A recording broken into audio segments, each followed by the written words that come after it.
Your heart is racing. You're just sitting there doing absolutely nothing, and suddenly your chest is pounding like you just sprinted up a flight of stairs. No coffee, no stress, no reason.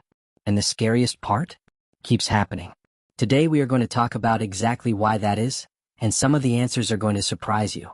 Before we get into this, if you have ever Googled your symptoms at 2 a.m. trying to figure out what is wrong with your body, this channel was made for you. We break down real health topics every single week in a way that actually makes sense. Hit subscribe so you never miss one. Okay, let us get into it. Most people panic the moment they feel it. But before your mind goes to the worst place, you need to understand what is actually happening inside your chest. A heart palpitation is not always what you think it is. It is simply your heart beating in a way that you suddenly become aware of, too fast, too hard, skipping, or fluttering. Under normal circumstances, your heart beats between 60 and 100 times per minute and you feel absolutely nothing. The moment something shifts, whether it is your nervous system, your hormones, your hydration, or something else entirely, you feel every single beat. That awareness is what frightens people. But awareness does not automatically mean danger. What matters is understanding what is triggering it, because the causes range from completely harmless to something that genuinely needs medical attention. And by the end of this video you will know the difference. This is the one nobody wants to hear, but it is also the most common reason your heart is racing, and understanding it completely changes how you respond to it. Your nervous system has two modes. There is the calm, rest and digest mode. And then there is the fight or flight mode, the one your body switches into when it senses a threat. Here is the problem.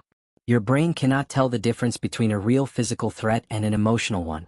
A difficult conversation, a pile of unread emails, a worry you cannot shake at 2 a.m., your body responds to all of it the same way.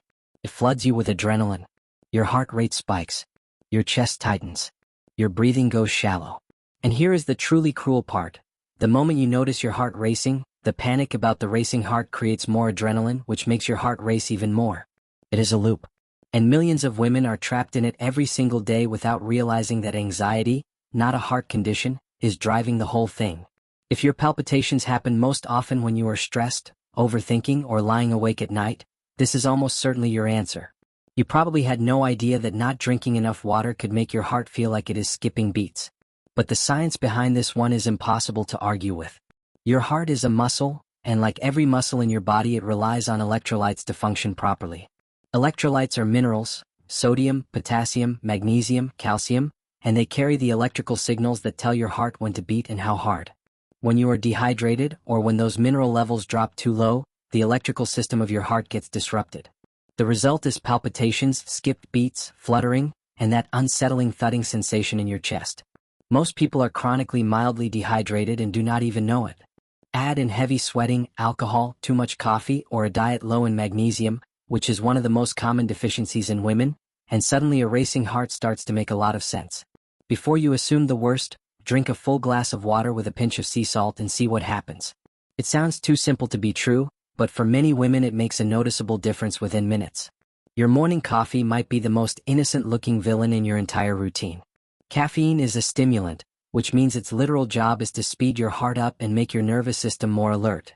For most people in moderate amounts this is fine. But some people are genetically more sensitive to caffeine than others, and for them even one cup of coffee can trigger palpitations that last for hours. And it is not just coffee. Energy drinks, pre-workout supplements, certain teas, diet pills, some cold and flu medications, and even dark chocolate contain stimulants that can affect your heart rate. There is also a timing element most people miss.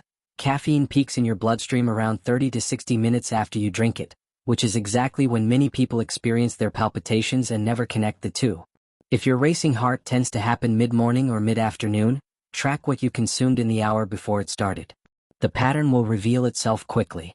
If you are a woman and your palpitations seem to get worse at certain times of the month, or if you are in your late 30s or 40s, this section is specifically for you, and your doctor may never have mentioned any of it. Estrogen and progesterone directly affect how your heart functions. These hormones influence heart rate, blood pressure, and the electrical activity in your cardiac tissue. This is why many women notice palpitations during their period, in the week before their period, during ovulation, during pregnancy, or in perimenopause.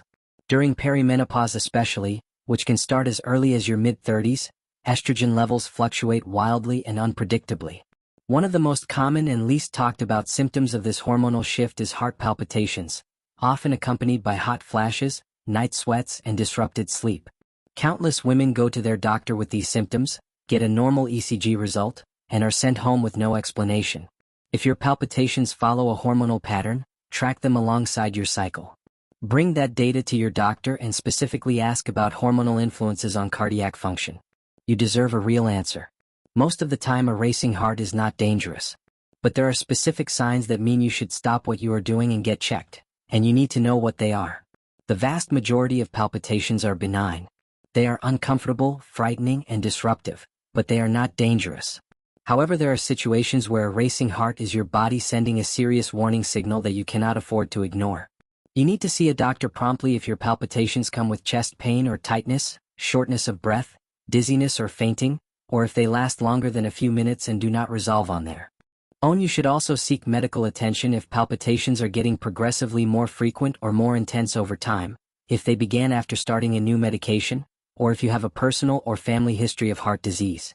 Conditions like atrial fibrillation, supraventricular tachycardia, thyroid disorders, and severe anemia can all cause persistent palpitations, and all of them are treatable when caught. Getting an ECG, a full blood panel, and a thyroid check is not overreacting. It is being responsible with the one heart you have. A racing heart is not always an emergency, but it is always a message.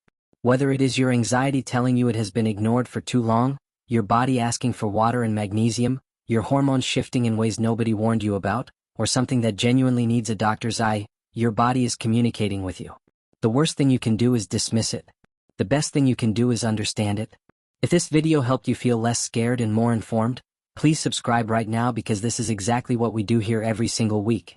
We take the health topics that keep women up at night and we break them down in a way that actually makes sense. You should not have to go searching the internet at 2 a.m. feeling terrified and alone. That is why this channel exists. Hit subscribe, turn on your notifications, and I will see you in the next one.